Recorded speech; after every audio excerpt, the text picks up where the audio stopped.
Hello, my beautiful babies, and welcome to Conspiracy Theory Talk with Danika. We're talking about Stanley Kubrick. Did he fake the moon landing? This is one of my favorite ideas to play with. I am not saying that he did or he didn't. Let's just get that right up front. Like, I don't fucking know. I wasn't there. So there's that. But I do think it's a really fun idea to play with. And here is some of the thoughts and feelings that I have on that. So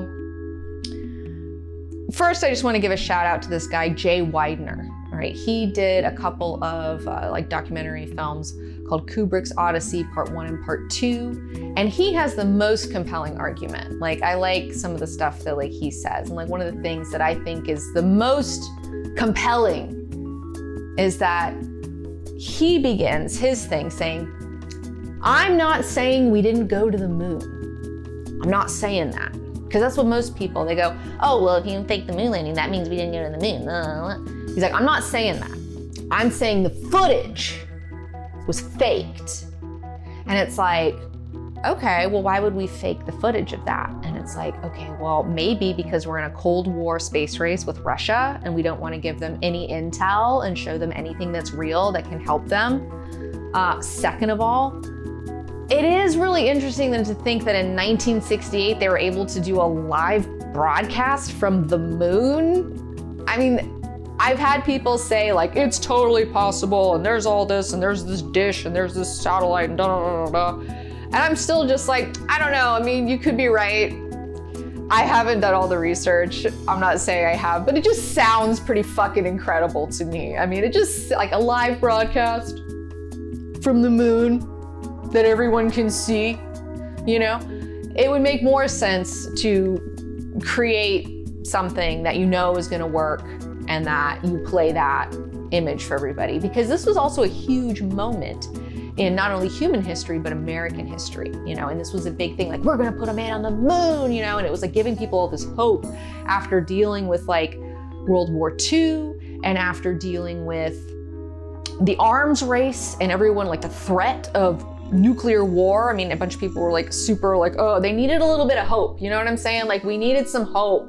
And so this was one of those kind of media events that was going to be very hopeful to Americans and to the rest of the world as well. So it's okay, there's that. Okay, there's that. So say you're going to fake the moon landing, you're the government. Who are you going to call? You're going to call Stanley Kubrick because he's the best fucking filmmaker, all right? You just saw Dr. Strangelove. The effects in that were fucking incredible. I mean, people in Washington were blown away. I mean, even by he had the insides, the cockpits of the bombers and everything were accurate. And they're how did you even know this? You know what I'm saying? How did you even get this information? Because this isn't public information. And he's I just pieced it together and I had these guys, whatever. Washington was definitely had his eye on him after Dr. Strangelove, okay? And it would make sense in the timeline because, okay, so man landed on the moon in 1969. 2001: A Space Odyssey came out in 1968. They started production in 1965. So Stanley Kubrick just happened to have a super realistic lunar set in that time zone, in that area. He also had a huge movie that came out that prepared people, prepared them for what it's supposed to look like on the moon subconsciously by everyone seeing this fucking movie, and then they're oh, they're prepped for it. Although, they do it a little bit more, it's a little different, and that's the smart thing. The way he does it in the movie isn't exactly how it is in the footage, the historical footage. So, but he's preparing everyone, and he has, like I said, he's got a fucking whole set of the moon. And so in the beginning of 2001, where you have all the apes and they're in Africa, it's they're on a stage and it's this it's a projection that's happening. It's a stage. It's kind of AR whatever now that we're coming back to that technology after green screen. We're oh, green screen kind of looks like ass. So now we're having these screens that have the actual image projected on them while the actors are walking around, and it lights them and it makes them look really good. Well, they had that for this movie, except it was like analog and a bunch of like little bulbs and shit like that. So, you know, again, you could like put anything on there and then you had your fucking deal and like all that stuff. Okay, cool. Then on top of that, there's a few other weird things going on. Like, for example, when he was shooting Barry Lyndon later on, he wanted to do the whole thing, like he didn't want to use any unnatural lighting. He was like, I only want to use natural lighting in this film. Candlelight if it's at night, you know, light from the sun during the day, like we're only using natural sources of lighting. And in order to capture this and be able to see these night scenes, like these candlelit scenes, like NASA let him borrow like some super fucking special lenses just to make Barry Lyndon. And it's like, why would they do that? Like, why would NASA be like, sure, use our lenses for your movie? You know, it sounds like they were like, I need your lenses. And they're like, okay, whatever you need, Stanley Kubrick. Like, we owe you one. We owe you one. NASA's like, sure, you can use our lenses. No problem, bro. And then on top of that, like there's the whole thing too, and I need to check the timeline, but like he's from New York and he loves New York and he loved America, but he ended up moving to England and he never came back. And I need to look at what exact year he moved over there. But I know it was like when he was filming 2000, I think it was in and around the time he was filming 2001, maybe slightly before, unsure. Like I said, I need to double check those numbers, but he never came back. Like he never fucking came back. Why is that? That's weird. Why wouldn't you come back and visit? And he's like, oh, it's because I'm afraid of flying. It's because I'm afraid of flying, and I'm afraid of flying because I got my pilot's license. And I guess maybe getting his pilot's license, he's supposed to be like, well, I just see how scary and dangerous it is, so I'm never gonna do it again. And it's just kind of like, are you scared of flying? Are you scared of flying? Or are you scared that if you come back, or like the American government's like gonna fucking down your plane and like kill your ass because like they don't want you to tell anybody about what fucking happened? Then in the documentary 237, which is where I found Jay Weidner, he talks about in that his theory of like Danny playing with like those, he's like wearing that Apollo 11 shirt before he goes into the room, you know, room 237.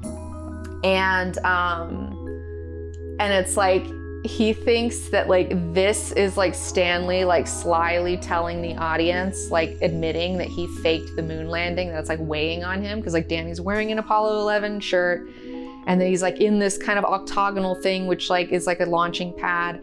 And then like 237, well, it's 217 in the book, why is it 237? Well, it's 237 because like the moon is roughly like 237,000 miles away or something like that. And it's like, I don't know, this whole thing, it's totally worth, like Room 237 is a great documentary and I think you guys should totally check it out. What else? I don't know, what other weird shit is there about, I mean, that's the thing, there's so much like stuff out there about Stanley faking the moon landing, and there's like a lot of technical stuff and like little things like, oh, well, why is the flag like unfurled? It'd be a vacuum, it would just be like this. And they're like, well, no, they built a special flag that had a special little hole. I'm not gonna get into the weeds of that shit, you know what I'm saying? Like, we're not, you know, I'm just giving you some food for thought.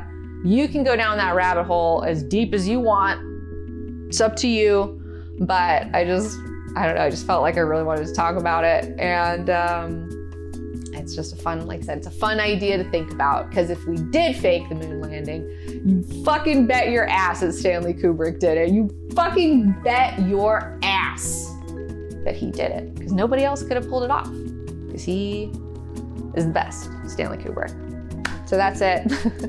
Thank you for watching. Thank you for supporting my Patreon. Also, if you want to support my movie, my first full-length film that I'm directing, you can check out my Kickstarter, AKIRA the documentary. There is a link in the description below. I'm sure you've already heard a lot about it. You can pledge now through October 31st. So thank you guys for watching.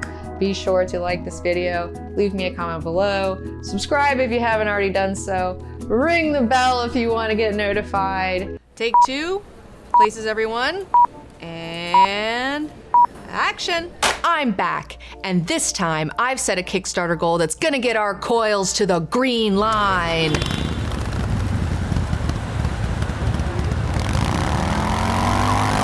AKIRA goes harder than any animated movie created before or since, and it's time we talked about it. Not only is the hand-drawn animation totally out of control, but its influence on pop culture is immeasurable. Come with me on a journey and learn more than you ever wanted to know about AKIRA. Things like Otomo's manga series and how it differs from the movie. It's way longer, and AKIRA is alive. We'll break down the absolutely insane level of detail and craftsmanship that went into this animation. What the f***? What the f***? We'll weigh in on the 2 hotly debated English dubs. Streamline vs. Pioneer dub, fight! Which one is your favorite? And we'll learn more about the iconic soundtrack created by a scientist and his collective of amateur musicians. Prepare to have your mind blown away all over again by AKIRA, the documentary. This Kickstarter will help with the initial funding of this project, allowing us to start full-time work on AKIRA the documentary. It will also give you fellow AKIRA lovers a chance to score some cool merch, get your name in the credits, listen to full audio interviews, and see the movie before anyone else. Pledge to AKIRA the documentary now through October 31st and support the movie about the greatest hand-drawn animated film of all time. Leave me alone!